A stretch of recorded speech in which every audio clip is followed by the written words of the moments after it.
Praise the Lord. എൻ്റെ പ്രിയരെല്ലാം സുഖമായിരിക്കുന്നല്ലോ. കർത്താവ് നിങ്ങളെ അനുഗ്രഹിക്കുമാറാകട്ടെ. ലൂക്കോസിന്റെ സുവിശേഷം 13-ാം അധ്യായം 10 മുതലുള്ള വചനം ഒന്ന് വായിച്ചു നോക്കണേ.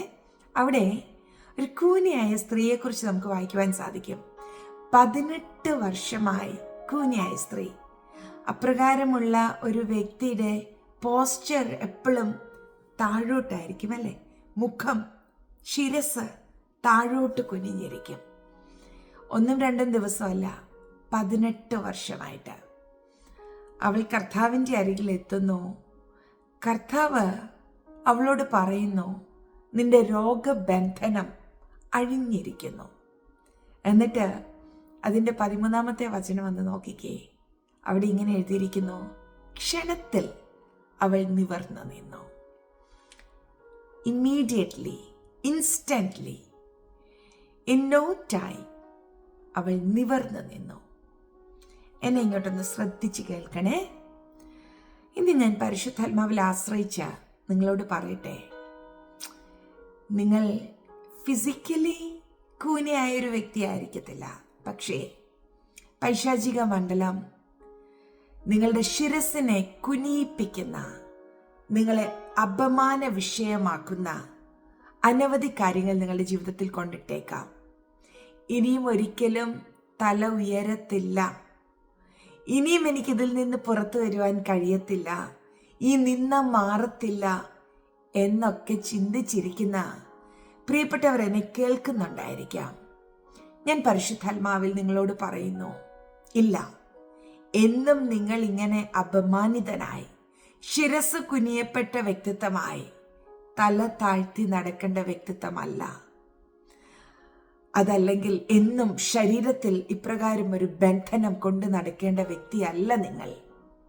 ദൈവ സാന്നിധ്യം നിങ്ങളെ ഒന്ന് തൊട്ടാൽ, അവിടുന്ന് ഒരു വാക്ക് നിങ്ങളോട് പറഞ്ഞാൽ നിങ്ങളുടെ ബന്ധനം അഴിയും, നിങ്ങളുടെ കെട്ടുകൾ അഴിയും, നിങ്ങൾ നിവർന്നു നിൽക്കും.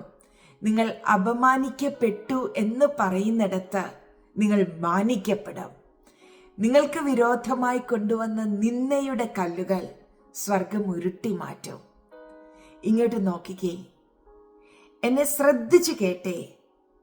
നിങ്ങൾ എന്നേക്കുമായി അപമാനിതനാകേണ്ട വ്യക്തിയല്ല. ഇന്ന് ഹോളി സ്പിരിറ്റ് നിങ്ങളെ തൊടുകയാ. കർത്താവിൻ്റെ ശബ്ദം നിങ്ങളുടെ കാതുകളിൽ കേൾക്കുകയാ. ഇപ്പോൾ ആയിരിക്കുന്ന വിഷയത്തിൽ നിന്ന് പുറത്തു വാ. നിന്നെ ഉരുട്ടി മാറ്റുന്നു. ശരീരത്തിൽ സ്വർഗം വിടുതൽ കൽപ്പിക്കുന്നു. ഇപ്പോൾ ചില ബന്ധനങ്ങൾ അഴിഞ്ഞു മാറുന്നു. പിന്നത്തേതിലേക്ക് മാറ്റിവെക്കുകയല്ല, ഇപ്പോൾ ക്ഷണത്തിൽ ഈ ദൈവശബ്ദം കേട്ടുകൊണ്ടിരിക്കുമ്പോൾ തന്നെ ശരീരത്തിലും മനസ്സിലും ഒരു വലിയ വിടുതൽ സ്വർഗം കൽപ്പിക്കുകയാ. പ്രാർത്ഥിക്കാം. അപ്പാ, അങ്ങ് ഞങ്ങളോട് സംസാരിച്ചതിന് നന്ദി. കഴിഞ്ഞ ഏറിയ നാളുകളായി ഇനിയും ഒരിക്കലും ഇതിൽ നിന്നൊരു മോചനമില്ല എന്ന് കരുതിയ വിഷയത്തിന്റെ മേൽ എന്റെ പ്രിയപ്പെട്ടവർക്ക് അങ്ങയുടെ നീതിയുള്ള വലം കരം നീട്ടിയതിനായി സ്തോത്രം. പുറത്തു വരുവാൻ കഴിയാത്ത ചില ബന്ധനങ്ങളിൽ നിന്ന് എന്റെ പ്രിയരെ അങ്ങ് പുറത്തു കൊണ്ടുവന്നതിനായി സ്തോത്രം. ക്ഷണത്തിൽ ചില വിടുതലുകൾ സംഭവിച്ചതിന് നന്ദി. ഇപ്പോൾ രോഗക്കിടക്കയിലായിരിക്കുന്നവർ ആ കിടക്ക വിട്ട് ചാടി എഴുന്നേൽക്കട്ടെ. ബലഹീനമായ മസിലുകൾ ഇപ്പോൾ ജീവൻ പ്രാപിക്കട്ടെ. അസ്ഥി ഞരമ്പുകളുടെ മേൽ അവിടുത്തെ പുനരുത്ഥാന ശക്തി വ്യാപരിക്കട്ടെ. അവിടുത്തെ പൊന്നുമക്കളെ ഒതുക്കുവാനായി ശത്രു കൊണ്ടുവന്ന സകല തന്ത്രങ്ങളെയും ഞാൻ യേശുവിന്റെ നാമത്തിൽ ക്യാൻസൽ ചെയ്യുന്നു. എൻ്റെ പ്രിയർ കർത്താവിന്റെ നാമത്തിൽ ഫ്രീ ആകട്ടെ. ഹല്ലേലൂയ. പുഞ്ചിരി മങ്ങിയ അവരുടെ മുഖത്ത് ഇപ്പോൾ പുഞ്ചിരി വിടരട്ടെ. സന്തോഷം നഷ്ടപ്പെട്ട ഹൃദയങ്ങൾ ഇപ്പോൾ ആനന്ദിക്കട്ടെ.